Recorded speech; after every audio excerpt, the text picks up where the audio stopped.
Amém, querido? Em nome de Jesus, abra sua Bíblia comigo em Lucas capítulo 8. Lucas 8. Liga ele aí. Lucas 8.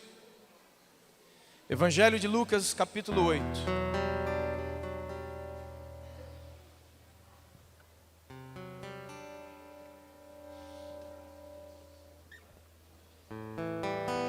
Lucas 8, versos 1, 2 e 3.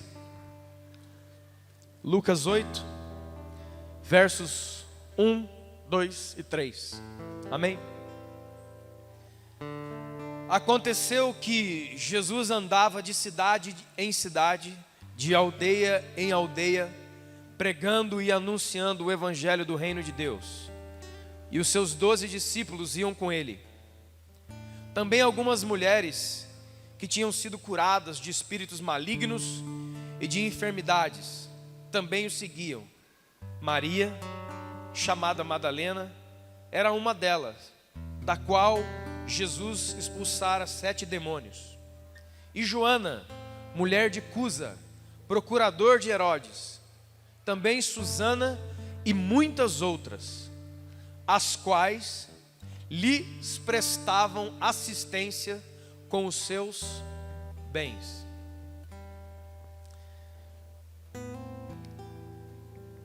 É muito interessante que Jesus Cristo é o Senhor. Jesus Cristo pode fazer qualquer coisa, como você sabe muito bem. E aqui nesse pequenino texto fala que algumas mulheres acompanhavam Jesus junto com os seus discípulos. Dá o nome delas: Maria, Joana e muitas outras mulheres acompanhavam, vamos dizer assim, a caravana de Jesus junto com os seus discípulos. Jesus, a palavra de Deus diz, ele curou muitas delas. De Maria Madalena expulsou 7 demônios, e de tantas outras pessoas fez tantos milagres. E o que é um milagre? O milagre é aquilo que eu e você não podemos fazer. Milagre é algo que vem de Deus. Então nós temos aqui Jesus, nós temos aqui os seus discípulos, e nós temos aqui um monte de gente que foi abençoada por Jesus. E nós temos aqui um dito, um apontamento que diz que Jesus ia pregando de lugar em lugar para todas as pessoas o evangelho. Está aqui a representação da igreja. Por quê? Porque a igreja é o corpo de Cristo. Porque a igreja prega o evangelho. Esses 2 dias que nós temos passado aí no carnaval, temos pregado o evangelho para muita gente lá na avenida, e tem sido maravilhoso. Se o culto tivesse que acabar agora, irmão, eu já vou embora cheio, porque Deus me deu um grande presente. Há 2 dias atrás, creio eu, lá na avenida, eu pude estar ali com os meus irmãos, e eu estava falando de Jesus para uma pessoa. E essa pessoa está aqui hoje. Cara, isso aí para mim, meu, pode acabar o culto agora. Eu já recebi tudo, Jesus, mas se tiver mais, pode mandar aí que é, né? Tá maravilhoso demais. E nós vemos os milagres, nós vemos as pessoas, e no versículo 3, nós vemos o que as pessoas que eram igreja, que eram discípulos e que andavam após Jesus, faziam. Eles não faziam para uma pessoa que não tinha condições. Jesus tinha todo o poder. Em Ageu 2:8 a palavra diz assim: meu é o ouro e minha é a prata, eu sou o Senhor. Deus não precisa de coisa alguma. Mas mulheres seguiam Jesus, no versículo 3, e prestavam assistência ao seu ministério com os seus bens. Como é que se chama isso? Ofertas, dízimos, contribuições. Ou seja, para a própria equipe missionária de Jesus que estava ali, haviam ofertas, haviam tudo isso que há hoje. Isso aqui está uma representação maravilhosa de como a igreja deve ser. A igreja deve ter Jesus no centro. A igreja deve pregar o evangelho, e um evangelho de um Deus vivo que cura, que restaura, que faz milagres. E deve ter um monte de pessoas unidas a Jesus porque o amam e são agradecidas a Ele. Quantos são agradecidos a Jesus aqui? Irmão. E por causa de tudo isso, também deve ter a igreja todas as pessoas que participam da obra de Jesus, como essas mulheres aqui, que eram como mães ali, porque os discípulos, os 12, eram homens, e Jesus também, mas começou a se juntar algumas mulheres, e essas mulheres sustentavam o ministério de Jesus. Isso aqui é tremendo, isso aqui, tremendo, cara, porque a figura da igreja é a figura de uma mulher. Então, enquanto Jesus vai fazendo, e Ele está fazendo, nós que somos essa mulher, vamos ofertando e vamos sustentando, assim como foi com Paulo, Pedro, João, os discípulos, os profetas, e toda a palavra de Deus fala sobre isso. Nós estamos em meses de guerra, você sabe muito bem, lutando contra Mamon, palmo a palmo, lutando contra Jezabel, palmo a palmo, ganhando um terreno, enfincando uma bandeira, dando mais um passo, ganhando um terreno, enfincando uma bandeira, dando mais um passo. É uma luta muito grande, é uma luta muito grande, para que nós venhamos a fazer como aquela mulher. Chegou, ela quebrou o vaso de alabastro e derramou sobre Jesus. Ela não ficou dando conta-gota, como alguém que vai dar 2 gotas e levar. Não, ela quebrou, ou seja, tudo que havia dentro não podia mais voltar para ela. Sabe como é que se chama isso? Entrega total.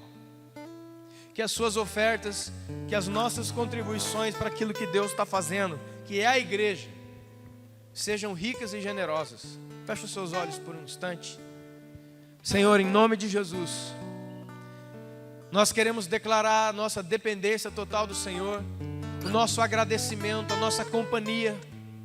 Nós queremos ser como essas mulheres, uma igreja, ó Deus, que vai, ó Deus, caminhando com o Senhor e vai ofertando grandemente, não por um discurso de um homem, ó Deus, mas pela reta justiça e verdade que lemos na Escritura, em nome de Jesus.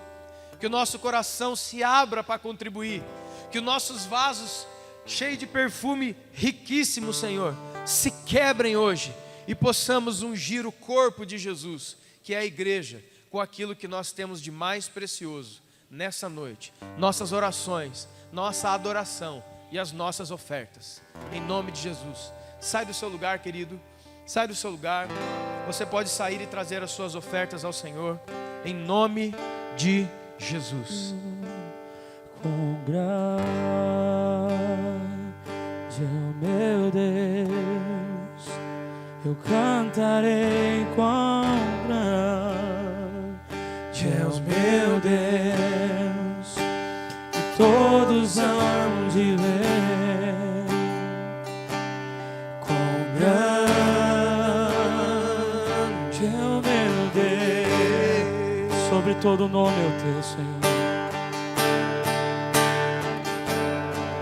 Sobre todo nome é o teu.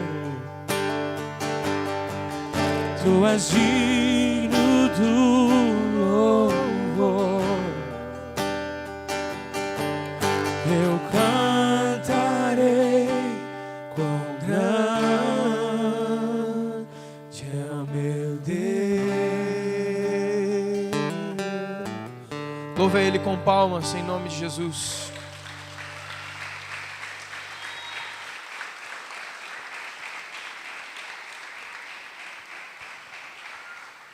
Aleluia.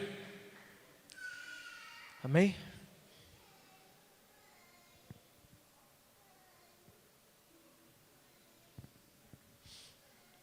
Meu irmão, obrigado.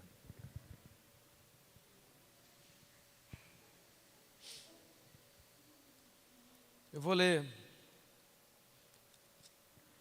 um texto aqui para você.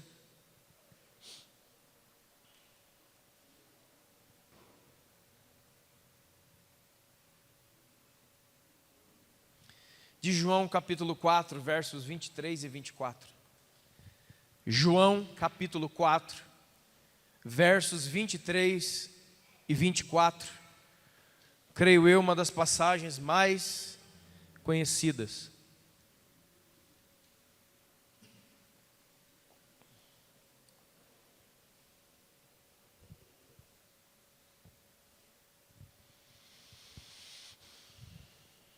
Amém? 23 e 24. Mas vem a hora, e já chegou, em que os verdadeiros adoradores adorarão o Pai em espírito e em verdade, porque são estes o que o Pai procura para os seus adoradores. Deus é espírito, e importa que os seus adoradores o adorem em espírito e em verdade. Amém? Eu sei que você conhece esse texto, sei que você conhece essa história, mas hoje eu peço a sua atenção mais uma vez para a palavra, porque o assunto ou a história que eu vou trazer para você hoje, ela parece a mesma, mas não é a mesma. Talvez muitos dos que estão aqui hoje acreditem que se trata da mesma história, mas não é a mesma história. Eu quero falar de Lucas capítulo 7, onde uma mulher pecadora unge os pés de Jesus. E eu quero falar de Marcos 14, onde Maria, irmã de Lázaro, unge a Jesus em Betânia. Parece que a história é a mesma, porque é muito parecida, mas não é. Então eu quero falar com você hoje em nome de Jesus, sobre dois vasos, duas casas, duas situações que parecem muito parecidas. E o Espírito Santo vai ministrar o nosso coração conforme a palavra vai correndo, amém?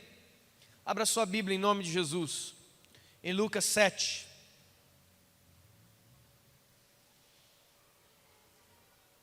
Lucas 7.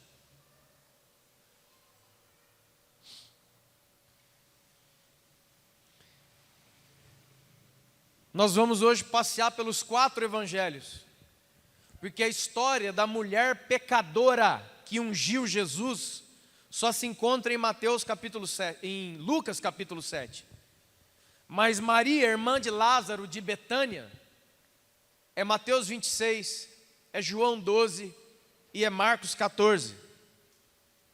Então, dos 4 evangelhos, o evangelho de Mateus, no capítulo 26, o evangelho de Marcos, no capítulo 14, e o evangelho de João, no capítulo 12, relatam a mesma história, na mesma casa, no mesmo lugar, com a mesma pessoa, amém? Já o evangelho de Lucas, no capítulo 7, apesar de muito parecido, fala de uma outra mulher, numa outra casa, para fazer e mostrar para nós uma outra coisa, amém, queridos? Talvez você pensava que se tratava da mesma pessoa, mas não é. Então eu quero começar com você falando sobre essas duas casas. Porque em Lucas capítulo 7, verso de número 36, diz que um fariseu de nome Simão, convidou a Jesus para jantar com ele em sua casa. E Jesus entrou na casa do fariseu e tomou lugar à mesa. Irmãos, nós sabemos que os fariseus e Jesus, amém? Não era gente que combinava. Então aqui, como no decorrer do texto, você vai ver que gente convida Jesus para a sua casa, gente convida Jesus para a sua vida, não para ter comunhão com Ele, não para ouvir as suas palavras, não para se ajoelhar aos seus pés, não para segui-lo, não para conhecê-lo, não para amá-lo, mas para demonstrar que Jesus está na vida dele para os outros convidados. A casa estava cheia. Simão fariseu encheu a casa com outros fariseus convidados para aquele jantar, e ele convida Jesus para estar ali. Mais adiante, nós vamos chegar lá, mas você conhece a história. Aquela mulher vem e unge Jesus, e as pessoas começam, puxa vida, o que é isso? Uma mulher pecadora fazendo uma coisa disso. E Jesus pega assim e fala assim: Simão, deixa eu te dizer uma coisa. Quando eu entrei na sua casa, você não ungiu minha cabeça, não lavou os meus pés, não me deu um ósculo santo. O que é um ósculo santo? Um beijo de amor. Como é nosso costume, era costume dos judeus, quando recebe um outro judeu, e ainda mais eles que queriam provar se Jesus era profeta ou não, receber ele com honra, dando água para suas mãos e seus pés, ungindo e beijando a sua face, antes de ele se juntar à mesa. Simão fariseu não faz isso. Ele convida Jesus para a sua casa, para dizer para os outros que Jesus, o grande mestre está aqui, aquele que faz milagres, o profeta está aqui em casa. Vocês estão vendo aqui na minha casa, sabe? Tentando demonstrar o quê? Uma questão ilustre. A minha casa é bem frequentada, os principais fariseus estão aqui, até esse Jesus está aqui também. Era mais uma demonstração que aponta para você e para mim a seguinte pergunta: como é Jesus na sua vida? Porque a casa aqui é o seu coração, é a nossa vida. Você é a casa para onde Deus vem morar, amém? Mas quando Jesus entra em sua vida, como é que está sendo isso? Será que Jesus senta à sua mesa só para você dizer aos outros e mostrar aos outros que você tem Jesus ali, sem ter com Ele comunhão, sem ter com Ele adoração, sem ter com Ele reconhecimento? Ora, irmãos, existem toneladas de pessoas nas igrejas que estão vivendo justamente isso. Existem igrejas que são assim. Hoje a mesa do Senhor está posta aqui, ó. A Santa Ceia está aqui hoje, posta para nós. O Senhor disse que estaria aqui, Ele está aqui. Jesus está na casa, quantos creem? Então, cadê a honra?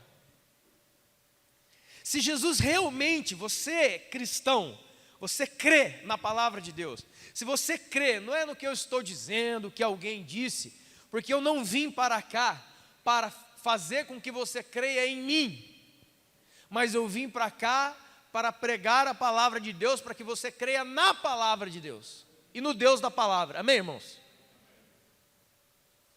E o Deus da palavra e a palavra de Deus diz assim: onde estiverem 2 ou 3 reunidos em meu nome estarei.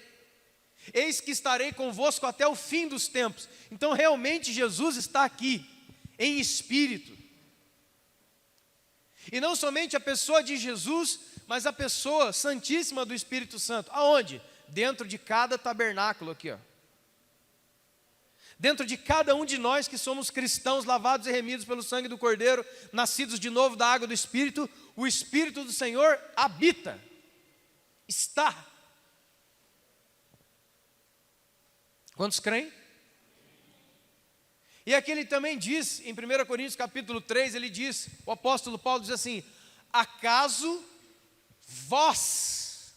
vocês, não sabem que o Espírito de Deus habita em vós, plural. Se o Espírito do Senhor está em cada cristão, quando todos nós nos reunimos, o que será que acontece? Isso aqui realmente vira uma grande casa de adoração ao Senhor. Realmente o Senhor está aqui. Mas será que essa não é uma casa de Simão fariseu? Será que você não é uma casa de Simão fariseu? O que poderia me dizer que sou ou não sou uma casa de Simão fariseu? Você beijou Jesus? Já beijou Jesus hoje? Você já lavou as suas mãos? Já lavou os seus pés? Nós tivemos aqui aproximadamente 1 hora de adoração e louvor e oração,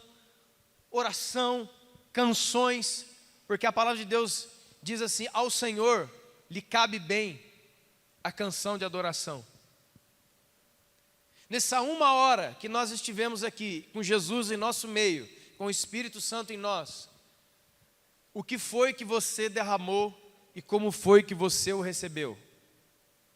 Deixa eu te dizer, irmãos, nós estamos tão atropelados com as coisas, que nós estamos mais parecendo com a casa de Simão fariseu. Como nós estamos falando, hoje em dia esse dia eu estive ministrando numa igreja, eu achei interessante, lá tinha um sininho de mão, plim, plim, plim, plim, plim, plim. Porque em muitos lugares, realmente, não acontece aquilo que Jesus falou, citando o profeta: guarda os teus pés quando entrarem na casa do seu Deus. Então a gente diz, mas isso aqui não é a casa do seu Deus. Sim, isto aqui não é a casa do seu Deus, mas quando todos nós estamos aqui louvando a Ele, Ele vem, e aí a casa se torna.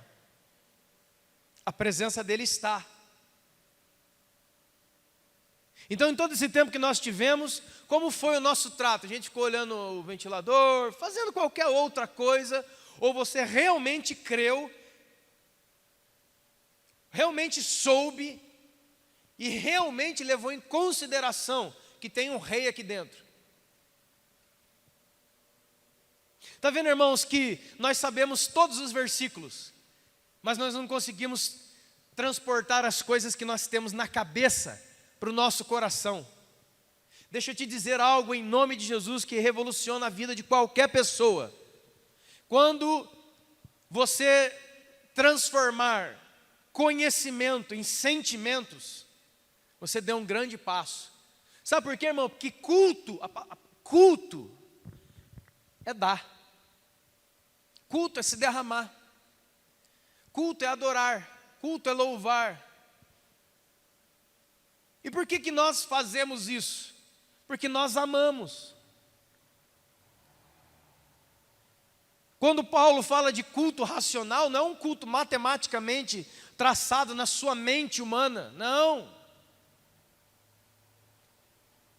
O culto racional é aquele culto que diz assim, ó, eu sei porque estou aqui, as razões que me trouxeram, e a partir de agora eu vou para o Espírito, cara, eu vou mergulhar no Senhor. Não me recebeu com um beijo. Aí alguém pergunta, cara, como é que a gente beija Jesus? Alguém poderia me dar uma sugestão?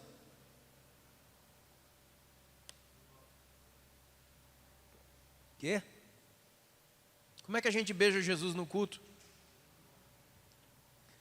Olha para a pessoa que está do seu lado. O problema, irmão, é que a gente lê tudo, mas entende pouco. Eu tenho os versículos decorados na minha cabeça, mas eu não consigo sintetizá-lo em vida, em ações. Isso me transforma imediatamente num fariseu. Imediatamente. Evangelismo no carnaval, o que é? Ir lá com um folheto e ficar dando um show de Bíblia nas pessoas? Não. É abraçá-las, é se importar com elas e dizer, e além de dizer, demonstrar. Quantos estão entendendo? Esse é o Evangelho poderoso de Jesus. O resto é falação. As igrejas estão cheias de discursos maravilhosos. Mas quando a igreja não vive aquilo que tem que viver, não é culpa do seu pastor só.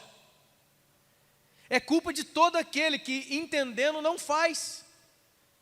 Porque Tiago, na sua carta, diz assim, aquele que sabe que deve fazer o bem e não faz, nisso está pecando. Isso é individual, irmão. Como é que eu beijo Jesus num culto? Beijo seu irmão. Ah, mas daí, peraí, cara, porque daí vem um pensamento do mundo, vem um pensamento que não é de Deus, vem um pensamento das trevas, de fora, e diz assim, cara, você vai ficar beijando o homem, você vai ficar beijando, cara, sai fora. Então, isso aí é mundano. Esse tipo de coisa é mundana, é coisa do mundo. Porque, irmãos, não tem problema com isso. Amém, irmãos? Não estou falando para alguns rapazes e moças já se animarem e sair beijar canto de boca dos outros. Isso aí não, você não sem vergonha. Não é isso não. Falando de irmãos. Irmãos. Certo? Casa de Simão fariseu era assim. Senta aí. Aí, ó, Jesus está ali, ó, olha lá. Camiseta de Jesus, adesivo de Jesus, um monte de coisa. Jesus está aí, ó. Você é evangélico? Sou evangélico. Qual a igreja? X, Y, H, Petra. Legal.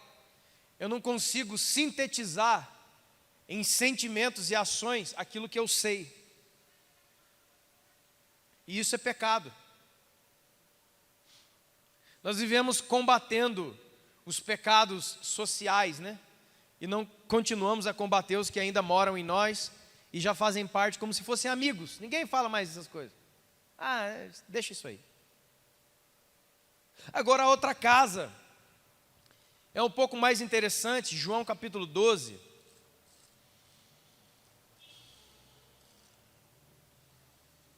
Verso 1. 6 dias antes da Páscoa, foi Jesus para Betânia, terra de Lázaro, e Marta e Maria, que eram irmãos. Lázaro, que ele ressuscitou dentre os mortos. E eles deram a ele ali uma ceia. Marta estava servindo, Lázaro estava com ele à mesa. É uma outra configuração. Porque você sabe muito bem, nós lemos aqui, pregamos esses dias na quinta-feira, Marta, Maria e Lázaro, irmãos, naturais de Betânia, amigos, ele é tido como amigo de Jesus, aquele a quem Jesus ama.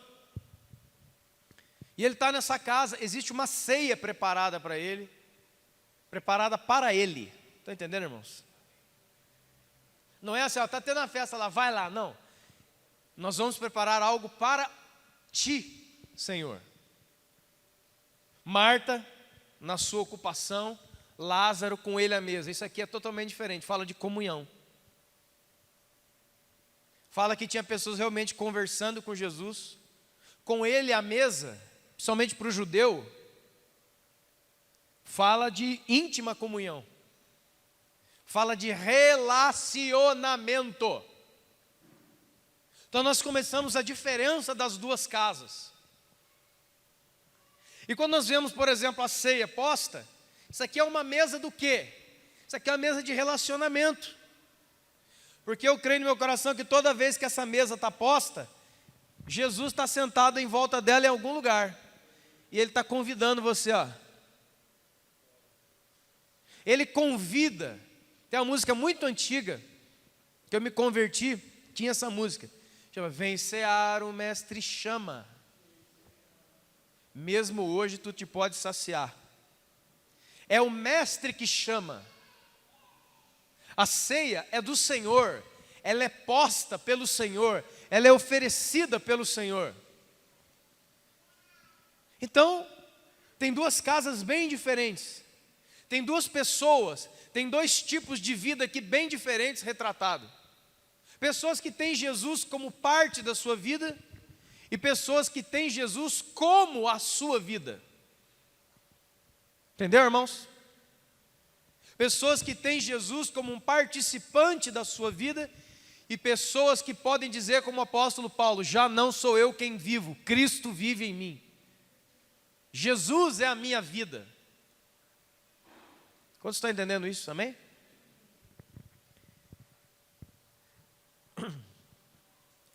Voltando agora lá na casa do Simão fariseu, lá em Mateus, em Lucas 7.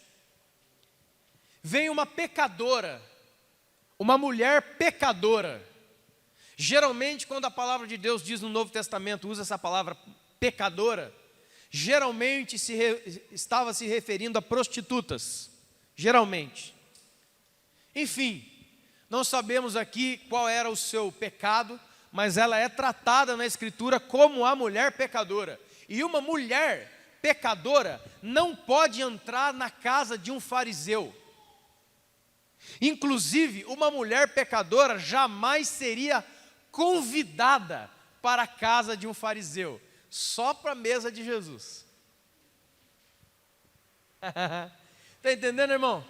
A diferença entre Jesus e o mundo da religião. Porque estavam na casa de Simão, o fariseu, ao redor da mesa, outros fariseus, outros principais do povo ali, Jesus ali no meio. Essa mulher não poderia entrar ali, é uma prostituta. Não pode. Aquele lugar ali é santo. Porque estavam os líderes e Jesus, o profeta. Essa mulher não pode entrar aqui. Engraçado que um dos nomes, as pessoas tentaram ofender Jesus, mas acabaram dando um dos nomes mais maravilhosos para ele: amigo dos pecadores. É amigo dos pecadores, não é pecador junto com os pecadores, amém? É amigo dos pecadores, não é concordante de pecadores, amém? Vamos prestar atenção nas diferenças, tá? Aquela mulher jamais poderia entrar na casa do fariseu, mas à mesa com Jesus ela pode estar. Por isso que Jesus falou, por isso que Jesus foi condenado muitas vezes pelos fariseus que diziam: esse aí pode ser o Messias, não, filho de Deus. Ele come com publicanos, ele é amigo de pecadores e as prostitutas estão à sua volta. Mas Jesus também diz assim: prostitutas, publicanos e cobradores de impostos precederão a vocês no reino de Deus. Porque eu não vim para os sãos, eu vim para os doentes. É isso que é chocante em Jesus na religião. Nós estamos no culto aqui, ó. Essa pode ser a casa de Simão o fariseu. Estamos aqui, olha quantos crentes bonitinhos, evangélicos, louvado seja Deus. Lindo. Aí entra uma pessoa aqui agora ali, ó. Embriagado, como tantas vezes já entrou. Sujo, como tantas vezes já entrou. Prostituído, como tantas vezes já entrou. O que se faz? Deixa vir, porque Jesus é poderoso, ou põe uma barreira e fala: aqui não tem lugar para você. Deixa eu te dizer algo sobre a verdadeira igreja. Ela não tem portas fechadas. Tem. Para ninguém.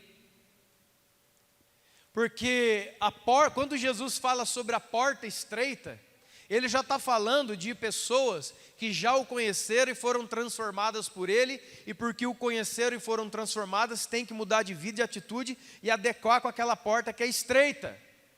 Mas antes de conhecer Jesus, Jesus é abraço aberto. Jesus nunca foi porta estreita para os pecadores, enquanto eles ainda eram pecadores.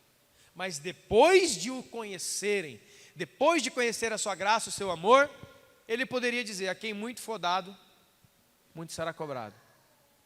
Mas a quem nunca se deu nada, vocês estão entendendo, irmãos?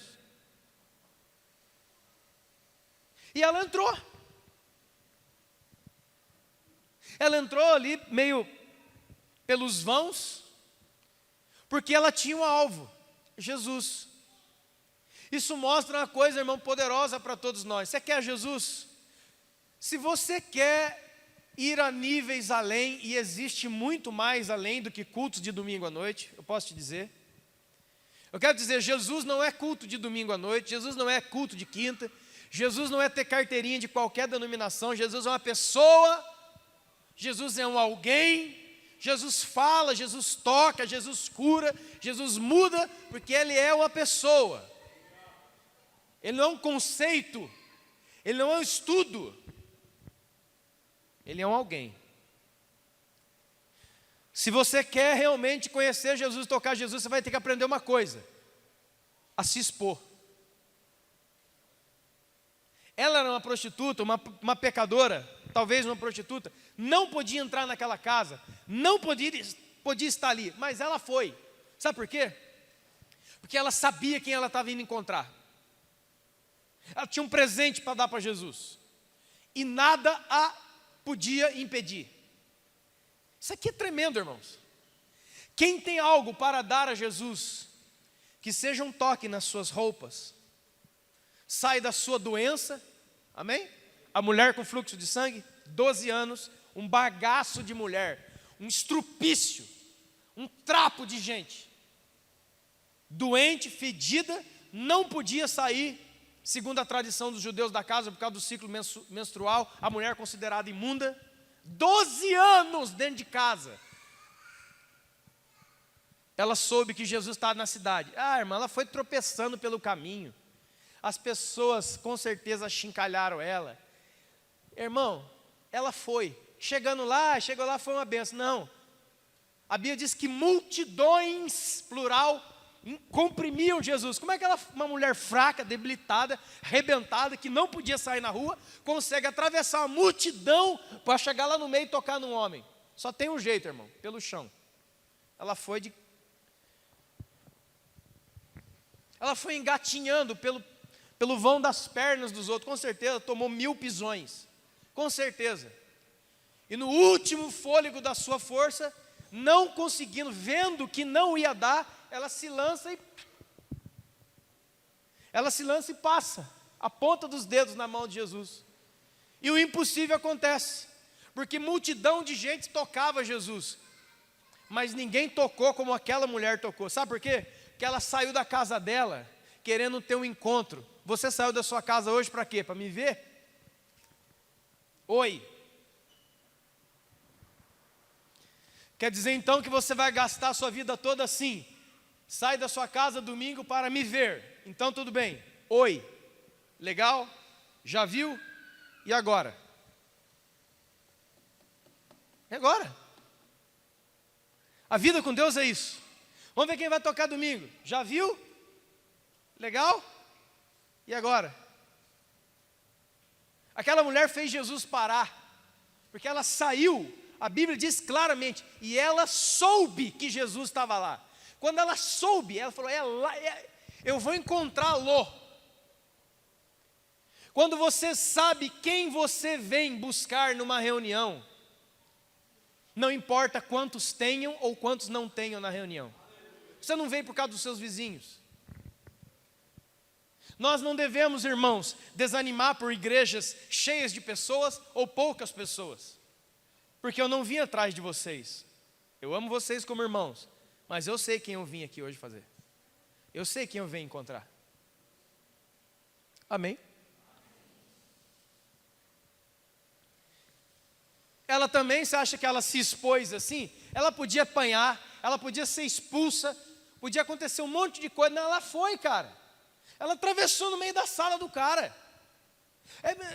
Talvez você não consiga realizar um jantar na sua casa, com as pessoas que você ama. Daqui a pouco você olha para o lado, tem uma pessoa totalmente estranha, que tem uma má fama no bairro.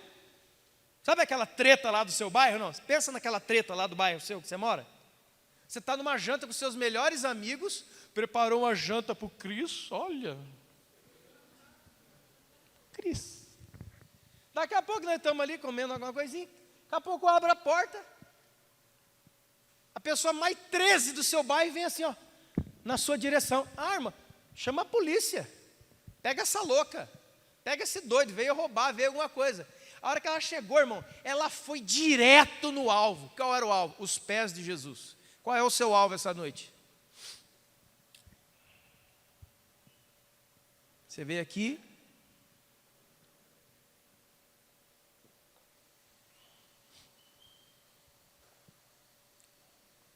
ela se expôs, ela não teve medo, ela não teve medo dos comentários, porque ela era pecadora, e teve bastante comentários, hein? Porque os fariseus falaram, se esse homem aí fosse profeta, já saberia que ela é uma mulher pecadora. Como é que um profeta autoriza uma mulher dessa a tocar nele? Teve muito comentário. O que os comentários têm poder de fazer com você, hein, irmão? Hein, irmã?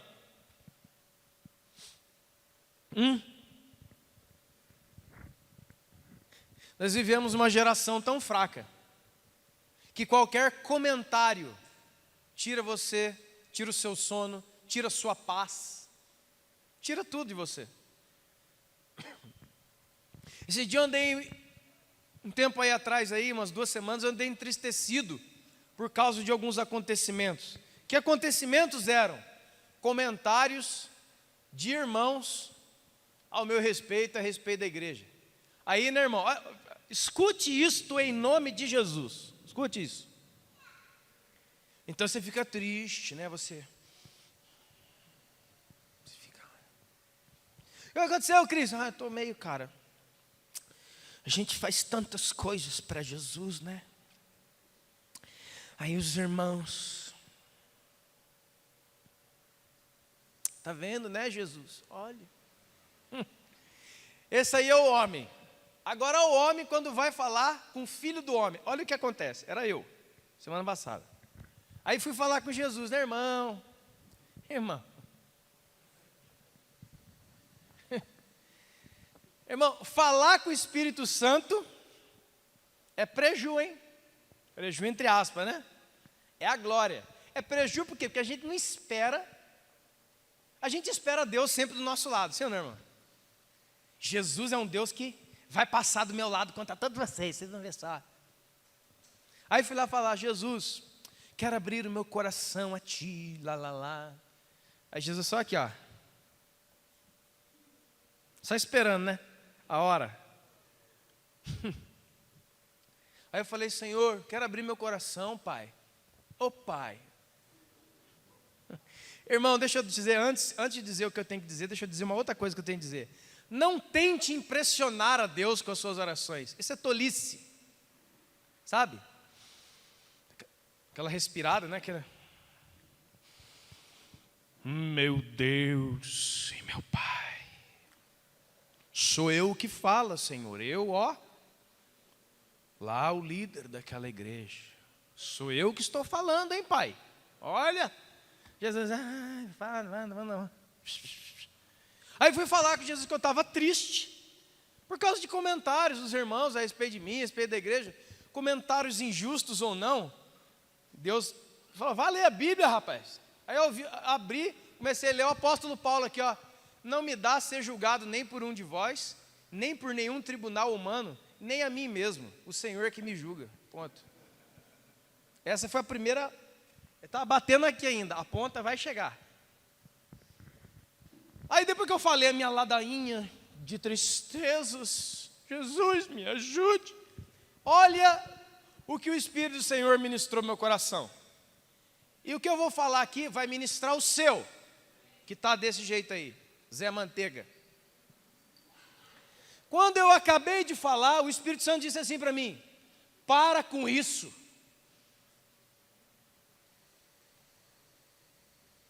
Porque você não está defendendo a igreja coisa nenhuma. Você está defendendo a sua reputação. É por isso que você fica triste quando fazem comentários sobre você. Não era para você estar morto e crucificado? Por que você fica tite quando falam de você? Não era para você estar morto? Você não é um cristão? Você não foi batizado na morte com Jesus?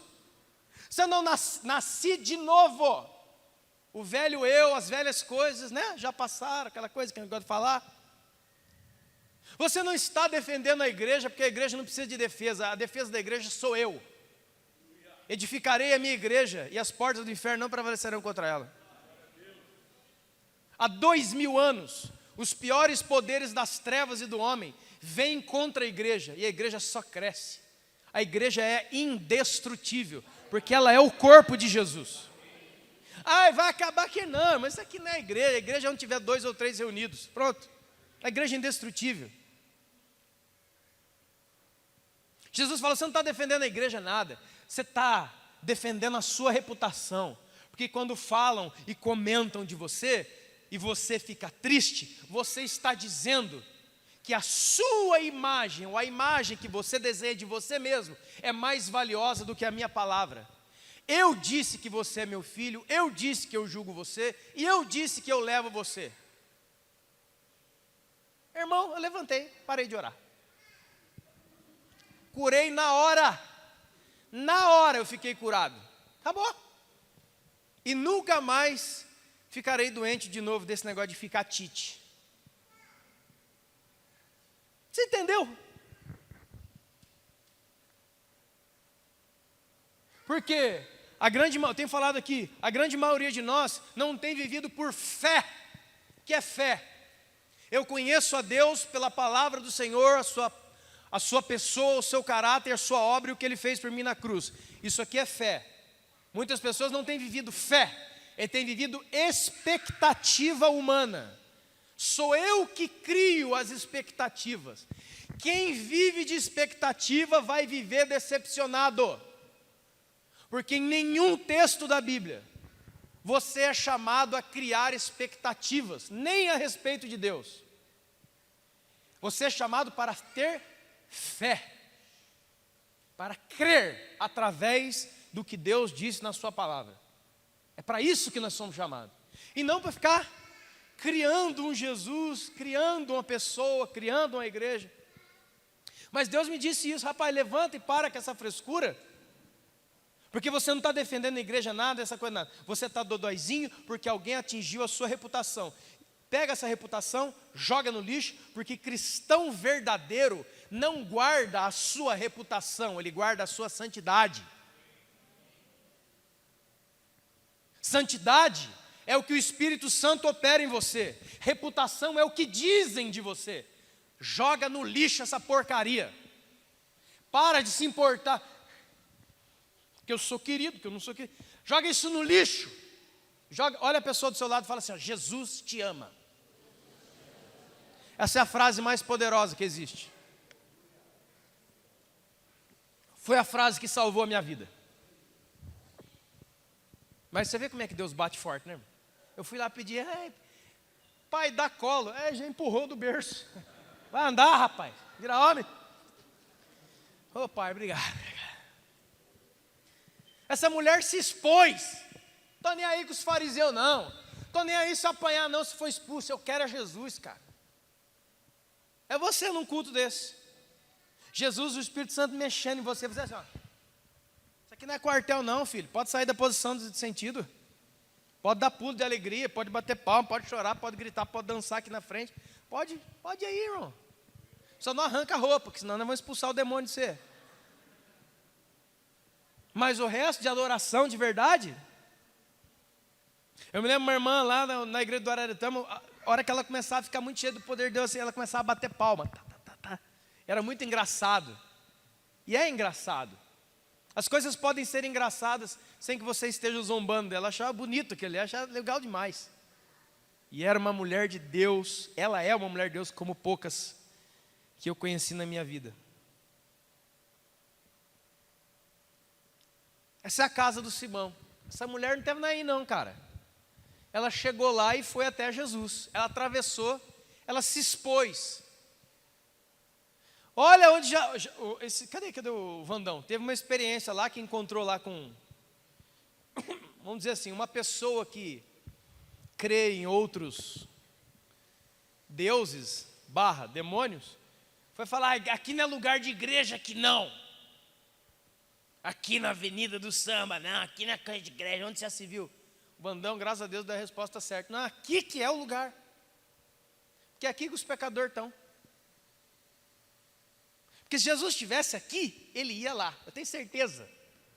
Se Paulo estivesse aqui, ele ia lá. Não é para ficar lá assim, lá, não. Ele ia lá para pregar. E é isso que nós estamos fazendo. E tem gente aqui hoje que já é fruto disso. Que hoje. E se uma alma vale mais que o mundo inteiro, para mim já deu. Já ganhei meu galardão, obrigado, Senhor. Para mim tá bom.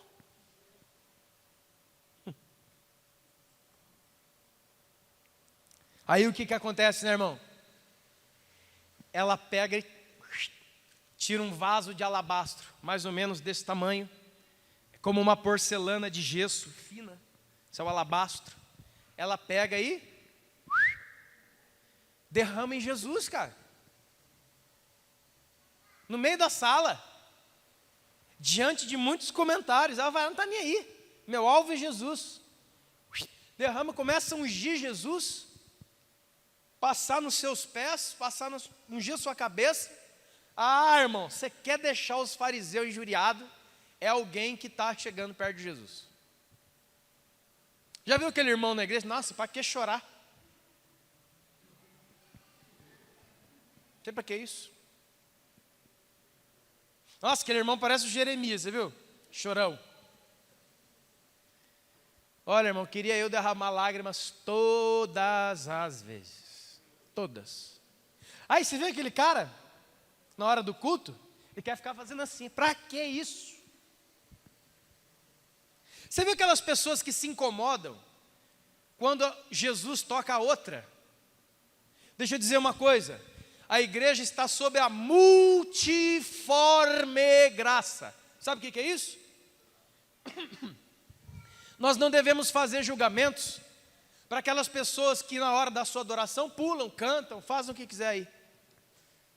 Assim como os que pulam e cantam e fazem essas coisas, não devem julgar os quietinhos como se eles estivessem em pecado também. Também tem essa, tem a volta. Eu já fui em muito lugar. Só os adoradores venham aqui na frente. Os caras mais extravagantes, que quer Deus mesmo, vem aqui na frente. Então quer dizer que o irmão ficou sentado é desviado? Quer dizer que ele não quer Deus? Não, irmão, cada um tem a sua. Qual que é o que Jesus está falando para você? Mas tenha a sua. Se você chega e fica ajoelhadinho lá no cantinho, Jesus está lá com você, irmão. Amém? Se você chega aqui e fecha os olhos e fica orando bem baixinho, Jesus está ouvindo o seu coração. Se você quer vir aqui na frente, ficar pulando, dando glória, pode vir também, que Jesus também gosta disso aí. Se for de verdade, se for para se mostrar, vai para o circo. Tudo que é feito com a verdade do seu coração, Jesus recebe. O que não pode acontecer entre nós é ficar incomodado com a maneira que o outro adora Jesus. Amém, irmãos? Tem gente que senta assim, às vezes senta assim. Parece que a gente não pode sentar, parece que não pode ajoelhar, né? Ajoelhou. Vou chegar aqui hoje, cara, eu estou querendo ter um papo assim com Jesus bem de perto. Vou sentar lá na última cadeira, vou ficar na minha. Já vai gente orar por mim. Deus, levanta ele! Deixa eu orar, irmão. Já pensa que eu caí. Já pensa que eu estou em pecado. Amém. Olha a pessoa que está do seu lado e fala assim, seja qual for a sua maneira, tenha uma maneira. Isso é o que importa, cara. Isso é o que importa, irmão. Na casa do fariseu, em Lucas 7, começou um comentário. Qual o comentário? Ele não é profeta nada. Esse aí não é o Messias, porque se fosse, saberia que essa mulher é pecadora. E lá na casa, em Betânia, onde estava Lázaro e Maria, onde tudo começou bonito, também veio Maria, com um vaso de alabastro, com um nardo, um bálsamo, e também ungiu os pés de Jesus, e ungiu o Senhor. Na hora que acontece isso, os discípulos, encabeçados por Judas, lançam essa pérola.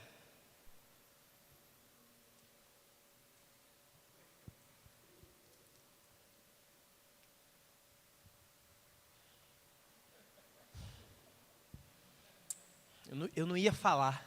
Vocês, irmão? A raça de Satanás, né? Mas se converta. Eu não ia falar, gente. Olha, em nome de Jesus. Mas que desperdício, né? Olha, um perfume desse, 300 denários, o que aproximadamente seria para nós hoje aí uns R$2.000. Irmão, você já viu, tem gente aqui que usa perfume de R$2.000? Você quase levantou, hein? Irmão, perfume de 2 contos acabou que tem que ser forte, hein? Ou muito fedido. Tem que comprar um troço desse cara, desse jeito. Aí lá, irmão, R$2.000 no pé. Não, jogando no chão. Aos discípulos, encabeçado por Judas, que desperdício. Mas ninguém pode lançar uma dessas sem lançar uma carta da religiosidade. Olha o carteado da religiosidade aqui, Porque nós poderíamos juntar isso e dar aos pobres. Você nunca fez, é que quer fazer, né? Tá bom. A Bíblia diz que Jesus, conhecendo o pensamento deles, falou assim, né? Vocês não querem dar nada para os pobres, o Judas. Judas não queria que aquilo ali fosse gasto com Jesus, e sim colocado junto com as ofertas. Não é para dar para pobre nenhum, coisa nenhuma. É porque Jesus fala no seu evangelho que faz tempo que Judas enfiava a mão no gasofilaço e roubava as ofertas que davam para Jesus. Judas roubava as ofertas que se davam a Jesus. Aí a pergunta, por que Jesus ainda o mantém como tesoureiro dos 12? Eu perguntei isso uma vez para Jesus. Senhor, porque assim, né, irmão? Sinceramente, parece um negócio meio bobo, né? Como que você vai colocar um ladrão de tesoureiro? Um cara que... Jesus não, deixa ele aí. Eu sei que ele rouba. Sabe o que Jesus está dizendo para nós? Que eu vivo do meu Pai. Que a minha igreja, sustentada na minha palavra, não é do dinheiro de homem, não. Quando nós somos chamados para ofertar, dizimar e contribuir, Jesus está dando uma oportunidade a você de ser honrado e abençoado. Ele não precisa disso. Ele deixou o ladrão roubando aquelas moedas, sabe por quê? Porque ele está dando a mensagem, eu não vivo dessas moedas, eu não vivo do dinheiro, desse saco. Eu vivo do meu Pai. Mas isso é dinheiro para a gente comprar comida. Lembra o que Jesus falou? A minha comida é fazer a vontade do meu Pai que está no céu. Irmão, Jesus é o zap, ele tem um zap. Joga qualquer um e vai, pá, corta, acabou. Verdade, irmão. Ao Judas, podia dar esse dinheiro para os pobres. Porque ele queria roubar. E lá na casa do Simão fariseu, o que acontecia? Ele não é profeta nada. Ele deveria saber quem é essa mulher. Que tipo de gente era ela. Agora, irmão, tem 2 ensinos poderosos de Jesus que começam agora nas 2 casas. Depois de tudo isso que aconteceu, depois de tudo isso que Jesus já ministrou aqui nessa noite, agora Jesus vai começar a ensinar 2 coisas poderosíssimas. A primeira que está aqui nesse texto que eu acabei de ler. Porque Judas estava falando isso não porque ele cuidava de pobres mesmo. É porque ele queria aquele dinheiro para ele. E aí Jesus dá o primeiro ensinamento, ele fala assim, deixa essa mulher fazer para mim o que ela veio fazer para mim. Deixa ela derramar tudo o que ela tem para derramar em mim, porque ela veio aqui para fazer isso. Ela veio me honrar. Ela sabe quem eu sou. Deixa ela. Porque os pobres, vocês sempre têm convosco, mas a mim, nem sempre me tendes. Qual é o ensinamento de Jesus, irmãos? Ele está falando, eu estarei aqui com vocês em carne por um período de tempo. Mas esses pobres que vocês querem honrar, eles sempre estarão aí. Ou seja, qual é o ensino para a igreja? Não desgruda dos pobres, hein? Cuida, Jesus está aqui conosco em carne agora? Não. Então qual é o mandamento? Cuidem dos pobres, do órfão, da viúva, do estrangeiro. Isso é missão da igreja. Isso não é missão da prefeitura, cuidar de órfão. A prefeitura assumiu porque a igreja omitiu. Mas na Bíblia, os cristãos cuidavam das viúvas, dos pobres, dos necessitados, dos estrangeiros, das viúvas e dos órfãos. Um dos salmos mais lindos que tem fala assim: Pai de órfãos e juiz das viúvas é o Senhor na sua santa morada. Isso é Deus. Então, A mensagem número 1 para a igreja é a seguinte: pessoal, vamos trabalhar para cuidar daqueles que nada têm, nada possuem. Amém? E agora a outra acontece na casa de Simão fariseu, em Lucas 7. E essa daqui eu quero que você abra, se você está talvez aí.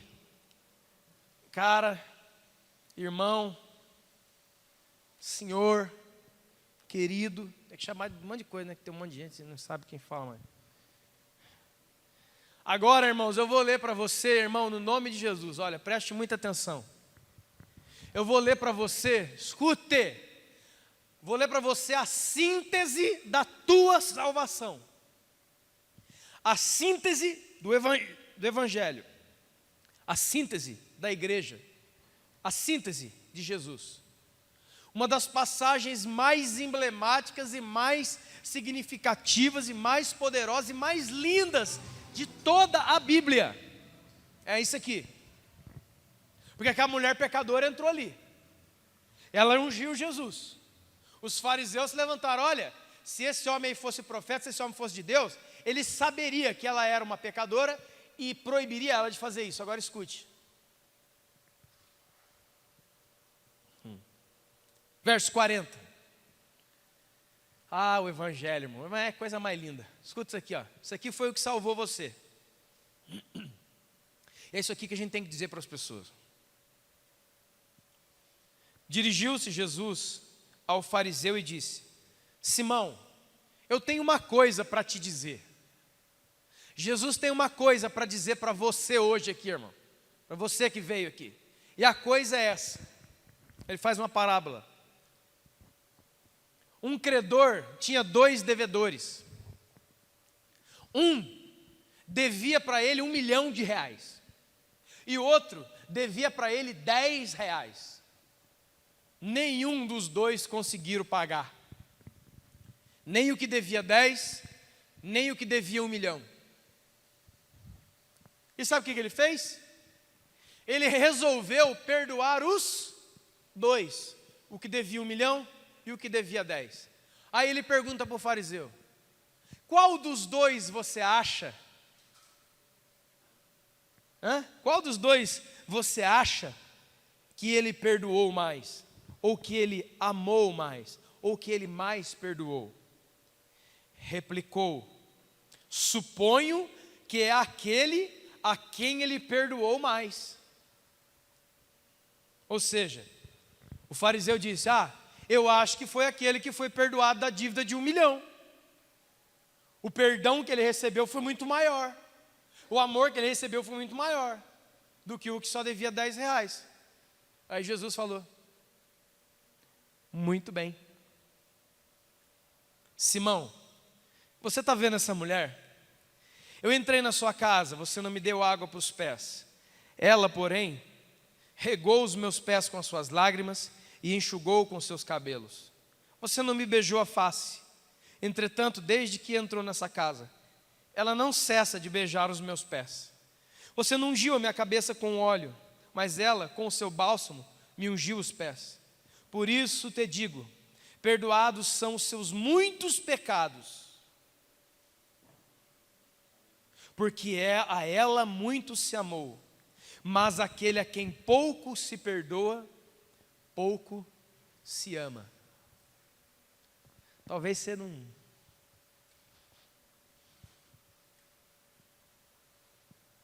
Primeira coisa, amor não é sentimento de: se você me ama, traz chocolate. Se você me ama, me dá um cavalo de presente. Se você me ama, leva para passear. Isso aí é desejo de gente, desejo da carne. Isto aqui é amor, ó. Isso aqui, ó. A quem mais se perdoa é porque mais se ama. Aqui, ó. Viu, irmão? A quem mais perdoamos é quem mais dizemos que amamos. Você sabe o tamanho do perdão que Deus deu a você? O perdão que Deus deu a todos nós é a maior declaração de amor que Ele poderia fazer a você. Eu era bandido, eu matei, eu roubei, eu estuprei, eu fumei, eu bebi, eu fiz, eu virei o mundo de ponta cabeça, eu era o cara pior, eu era a menina, eu era o lixo da sociedade. Aí Jesus chega para você, olha para você e fala: meu filho, perdoados estão os seus pecados. Mas Jesus pode perdoar esse cara que fez tudo isso? Sim. A quem muito se perdoou é porque muito se amou. Isso aqui é a síntese do Evangelho. Isso aqui é uma das coisas mais lindas, mais maravilhosas que existe na Bíblia, cara. É isso aqui, ó. Simão, crentes, irmãos, está vendo essa pessoa aqui? Está vendo essa menina? Está vendo aquele rapaz? Está vendo aquele cara que vai tomar ceia daqui a pouco? Então, a quem muito se perdoou é porque muito se amou. E a quem muito se amou, muito se perdoou. E ele perdoou aquela mulher. Ele perdoou você. Ah, mas eu não roubei, não matei. Não é nada disso. Você nasceu pecador. Pronto. Ah, você mentiu. Mentiroso é filho do diabo. É pior que ter roubado um botijão de gás. É. A gente não aceita, mas a gente é meio muito fariseuzão ainda. Para aquela mulher pecadora de Lucas 7, Jesus a abençoou dizendo assim, ó: vá em paz, a tua fé te salvou. Salvou e paz. Uma mulher pecadora, no meio de uma sociedade dessa, ou como essa, a única coisa que ela não tem é paz. Quando você encontra Jesus, quando você encontra Deus, com todos os pecados, com todas as neuras e crises que você tem, e você encontra Jesus, Jesus tem o poder de te perdoar e dizer as duas palavras que você mais precisa ouvir: vai em paz. Você está salvo. Essa é a palavra. E lá na casa em Betânia, foi uma outra, que é tão poderosa e tão surpreendente quanto isso. Ele fala: deixa essa mulher, ela me ungiu, ela quebrou o vaso de alabastro, ela me ungiu, porque ela está fazendo isso, anunciando a minha morte. E por isso, Jesus falou assim, e por isso eu digo, olha irmão, meu Deus, irmão, como eu queria que tudo isso entrasse, cara, dentro de você e que entra em nome de Jesus. Olha o que Jesus disse para ela: de agora em diante eu digo, que onde for pregado o evangelho do reino, será lembrado o que essa mulher fez para mim, até o fim dos tempos. Sabe o que eu estou fazendo aqui agora? Eu estou cumprindo a palavra de Jesus. Eu acabei de cumprir a palavra que Jesus deu há 2000 anos atrás. Porque Ele disse há 2000 anos atrás, que onde fosse pregado o evangelho, o nome e a ação dessa mulher seria lembrada. E eu lembrei aqui hoje, e a palavra está cumprida nesse culto aqui, ó. Aplauda o Senhor. Ele é poderoso, Ele é bom.